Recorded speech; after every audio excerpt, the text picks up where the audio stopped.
Aloha, everyone, and welcome to the Hawaii Abroad podcast.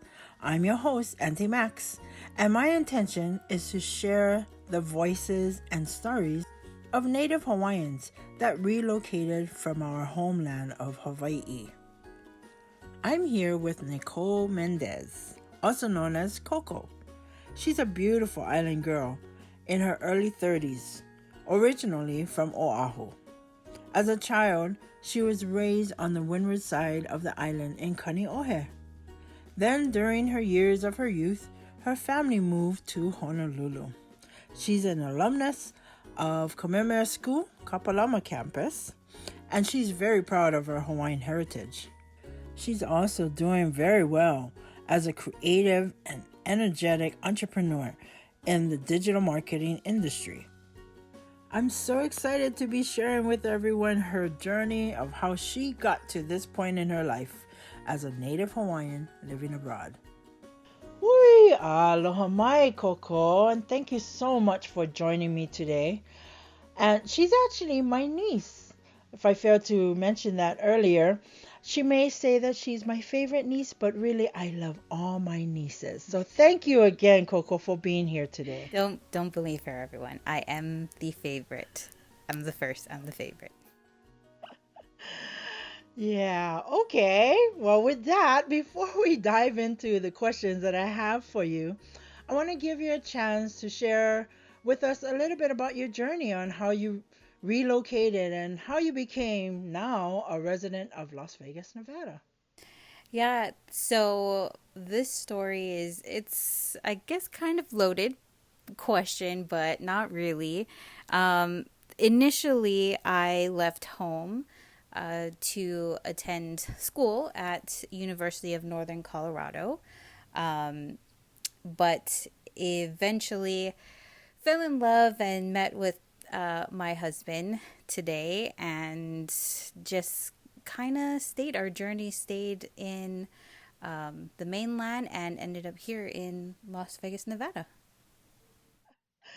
So, why relocate away from your homeland and why not go back to Hawaii?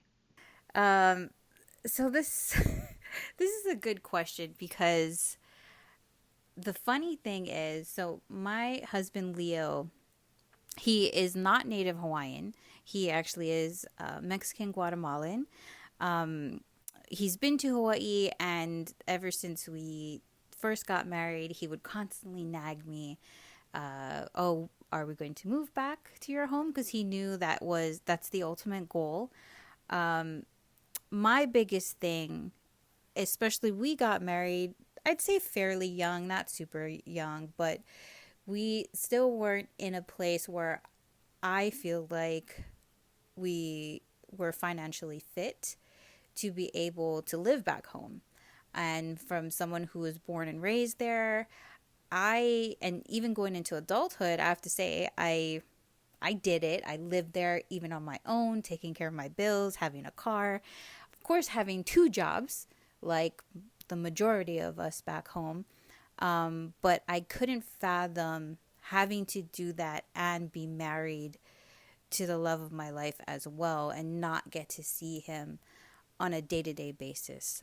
Growing up, my mom, as you know, did have the privilege for a good amount of time to stay home with us, but that came with a cost. And financially, dad did have a pretty good job, but I have to say they both weren't on the same page with finances. But that is ultimately for me, it came down to being financially fit to be able not just to move back home, but I want to be able to enjoy my home because I felt like growing up that was a lost opportunity. And being native Hawaiian, there's so much ties to the island, to the ocean. And I just, for me, my childhood, I didn't feel like, or I also seen the adults in my life not embracing being able to live and thrive in our own home. Rather, they just work, go to the next job, work again, take care of us, do chores, and then just all over again, and just kind of went by super quickly. So yeah, that has to be my biggest reason why I have not been able to go back home yet. So it sounds to me like your heart is back home in Hawaii, and this move wasn't intended to be permanent. You was actually looking toward it being temporary and eventually going back home one day. Yeah, definitely not. Definitely my husband's fault, but it even making this decision to leave, what I battled with it, I have to say, for a good few months, but I had the, I guess, vision back then that this was my only opportunity if I was to be able to help my community, my people, my family. I would have to make this sacrifice to leave. But the plan is still to go back home. That's just where my heart is. I am very blessed that my husband is on board too. He completely agrees and feels the same. So we're on the same page as far as working towards those goals, to be able to not just go back home, but to thrive and to enjoy my home like my ancestors did. My goodness, like I said, this is my niche, and I'm learning things when I talk story with her. She's such a bright person, and yeah, it is hard to go back home at any given time. So it does take some time to plan, and it sounds to me like you're on the right track. Yeah, I feel even, well, it's been over a decade now since I moved from home. So, uh, when you're young, like a decade seems like a very long time. But when Yes. you're going through it, it really just feels like I blinked my eye. So the fact that now I'm at a point where I do feel like I'm finally gaining traction and getting back, well, not back, like on the right track to be able to go back home. Nice, nice. And I'm excited to have you back home when you guys are ready to come home. So my next question is, I know, being a Kamehameha School grad and, the culture that you just love and harness. Being away from Hawaii, I'm sure that it's probably a little bit more difficult to practice. So I was just wondering, do you practice any cultural traditions of any sort? And if so, why? Most definitely. I so my olelo, I would have to say, has suffered the most, but I still have very good friends of mine that we do. I mean, with technology nowadays, text messaging, and being represented in even just text, having our okinas and kakos, and of course, phone calls, FaceTiming, try for the most part, as far as Olelo goes, but other traditions, I do like to trickle them over into my business. For example, core values in my business is based behind our cultural values, and that's common to see back home when you're on the island. Like, there are a lot of businesses that have core values and share that.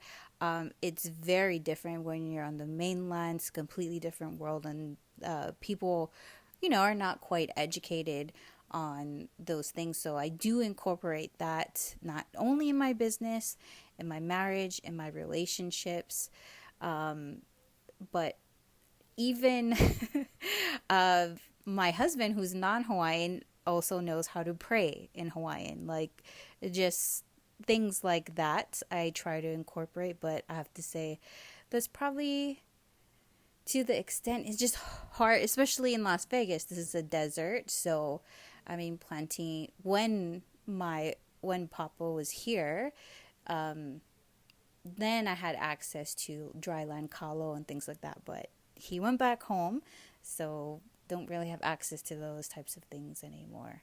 And I'm guilty of not being in Vegas for 5 years now, haven't really reached out too much to our community, our Hawaiian community here in Las Vegas. It's pretty difficult to find, and this is just my business hat going on, because I am in marketing and advertising, and it has to do a lot with that. So I have no clue, what kind of connections. I do have cousins and things like that are involved, but in different manners that I don't really do myself. I'm so glad to hear that your husband just embraces our culture. Yeah, especially the food. Yeah, the food.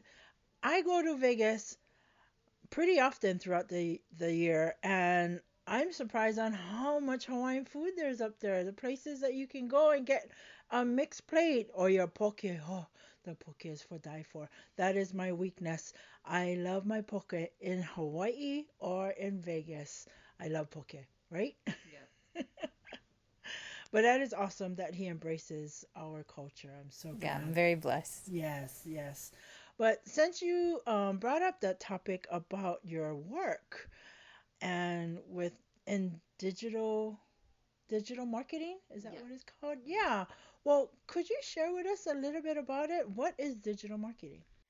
Um, so essentially it's marketing. um, and I do touch base marketing and advertising, but with an emphasis on the digital world. So social media platforms, paid advertisement, paid social media advertisement, all of that in a nutshell. And the backstory of even getting into this type of industry is growing up in Hawaii.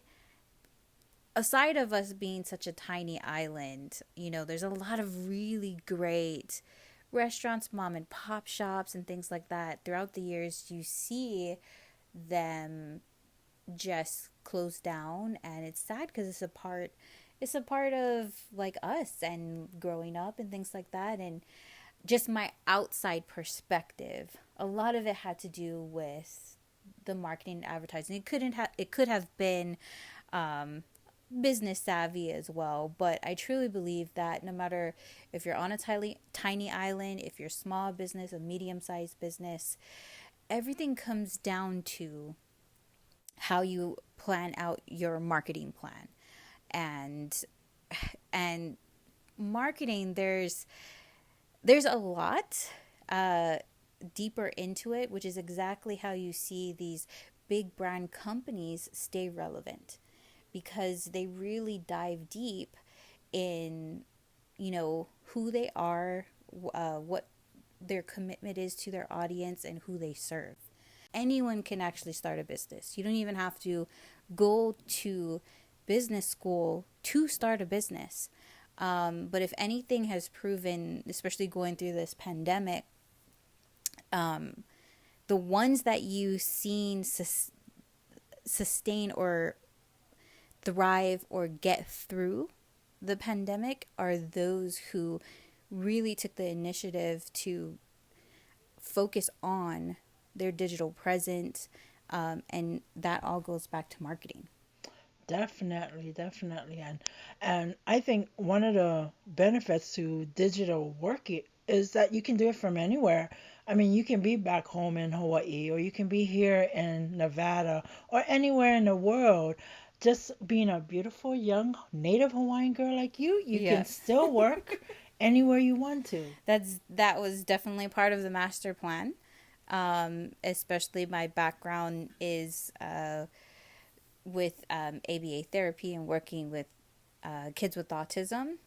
And, one thing I have to say, one huge lesson that I've learned uh, being in the mainland and having to be away from home is it gave me the opportunity to open up my eyes and see how much opportunity there is out there compared to, I want to say, my parents who stayed home, and very grateful that they raised us at home. Like, I would never want to redo that, but I can see how my generation, there's so much more, like, there's so much more you can give to this world, and just so much more opportunities to live a fulfilling life. It doesn't have to be working two jobs, two, three jobs just to pay the rent or make decisions to keep the lights on,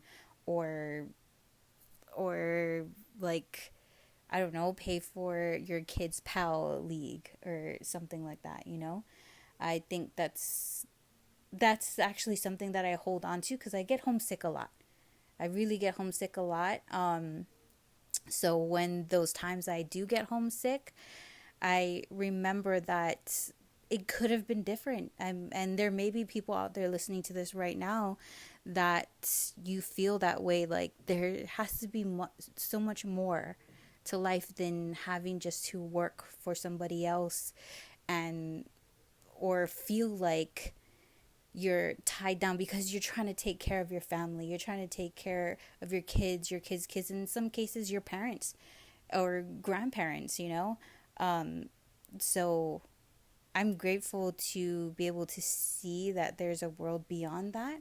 And I'm hoping, especially in any business endeavors that I do, to either spark an interest or inspire Native Hawaiians, because I feel like as a people, we're so talented, and with all the things that our people have gone through, even going back to the overthrow, and our own language being banned, and there's such a disconnect, and it almost can feel like you're we know we're Native Hawaiians, but we still don't know how we're supposed to be, because we're in such a different world, and compared to our ancestors. But I always believe nana ike kumu, right? And in the deeper English translation I like to use is success leaves clues. Mm-hmm. And if you look at our monarchy, obviously you guys know by now, I graduated from Kamehameha schools, so my heart really lies with Princess Pauahi and the savvy that she had. She didn't have her own kids, but I was one of those that reaped the benefits of how she set up, because she knew she wasn't going to be here forever. So just by her and her husband's love for her, being a non-Hawaiian and setting up her estate and a living trust, and to be able to give kids like myself an opportunity to do the things that I'm doing today, nana ike kumu, success leaves clues. But our people being back home, and just with all the trauma that comes from all of that, and generations being told not to speak the language, being told that our names, I mean, even my papa's parents changed his name so that he could have a better or easier, better, I don't know what they thought, or opportunity in life, because he's dark, he had melanin in his skin. But just having all these opportunities, now I hope that this gets to others back home, and you can see that it doesn't have to stay that way. There are people here to support you, whether it's relocating, staying home, or relocating and going back home. Yes, our people are very family oriented, wouldn't you say? And yes, with Princess Pauahi Bishop, pretty much we're all part of her family. So Thank you so much for that. So I want to continue our conversation and share with you some data statistics I researched and get some feedback from you, Koko. Based on some of my recent research on this topic, Native Hawaiian population of Hawaii has decreased tremendously. Native Hawaiians seem to be migrating away from their homeland of Hawaii. According to the U.S. Census report, which they just did in 2020, which they do every 10 years, yeah? When you compare the numbers from 2010 and 2020, within that short 10-year span, Native Hawaiians decreased 50%. And really, when you look at the overall number, the percentage of Hawaiian Pacific Islanders in Hawaii is only 11% of the whole population in Hawaii. So, what's your thoughts about that, Koko? Initially, uh, Kamehameha ao, but Yes, very sad. but also I feel like I'm in a place where hearing those numbers, it just makes me want to push even harder in the things that I'm doing. That my kuleana is not done, and no matter if our bloodlines get watered down, we're still here. Our people are still here, and everybody's story is different. I know I can say I have cousins who live in Las Vegas as well that absolutely do not see themselves going back home. But as for myself and my husband, that's always the plan. I have my beautiful niece back home who is also at Kamehameha, and I, for those who feel the same like me, that they belong in Hawaii, where our ancestors are from, and they want their next generations to at least have the choice. That's the thing, what it comes down to. Freedom to me is choices, options, and that's all I really want. Again, personally, I am not sure. I'm hoping. I don't know if I'll see it in my lifetime with those numbers changing.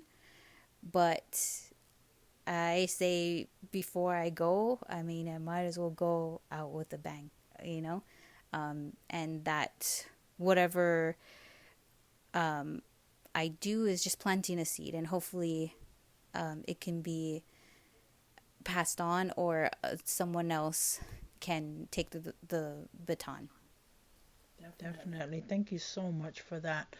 Well, now that I think we're going to conclude soon, and I kind of just wanted to ask you a little bit after all the discussion that we just had, if by chance you had a chance to relocate back home to Hawaii, is there anything that you would like to see adjusted um, before, so you can make that leap to jump back home and, live happily back in our homeland? Oh yeah, I would definitely love. This is the ideal case, right? Yes. I'm gonna move Yes. back home regardless, and Awesome. if there's no change, regardless if there's no change or I have to help make the change, that's what's gonna happen. But I would love to see the government be more involved with just focusing on agricultural issues, or and embracing more jobs, because that's what our culture is, our people, our ancestors. I feel like it's a lie that we listen to, that Hawaii can only thrive off of tourists. I believe that is completely false. I believe it's proven our monarchy survived as its own place in this world, yes, as its own monarchy, yes, before, you know,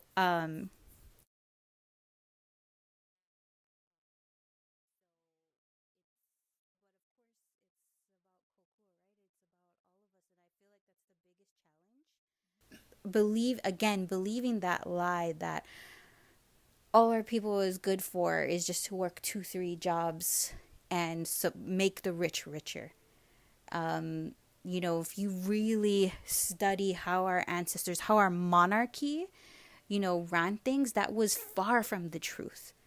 Far from the truth. So, like I said, I don't have to see that change completely before I go back home, but that's what I would love to see. And just having the opportunity to educate more Native Hawaiians if they don't. A lot of them think they don't have access, or they don't believe. It's just that lack of confidence, lack of belief that we can achieve more, but we can. And that's purely based, and I say that as purely based on our Koko, our bloodline. It doesn't matter like what the school tests say. That's not even relevant, in this day and age, and how they're teaching our native kids, which I am very happy. Both my brothers went to Native Hawaiian charter schools, so they were able to thrive because they were learning not only to live in a modern world, but still having that roots to their culture. Our culture is so beautiful. The kauna behind everything is beautiful. I am hoping that more Native Hawaiians gain this realization and these breakthroughs that we are more than that. And if we look back to our past, it is still relevant to today, and even more so because there's so many different ways and education and opportunities to do that and to thrive as a people. Wow. I, this auntie here just want to say thank you so much. And I'm so proud of all the accomplishments that you have made so far. And, I really believe that any of our Native Hawaiians, just having to leave home takes a lot of bravery. Just like those original navigators, they was very brave to go and seek out new worlds just like you're doing. And I'm so proud of you. So awesome job. Thank you so much for sharing with us. I wish you and your ohana all the best, and I can't wait till you come home to Hawaii. Thank you so much, Koko, for joining me and sharing with our listeners your journey.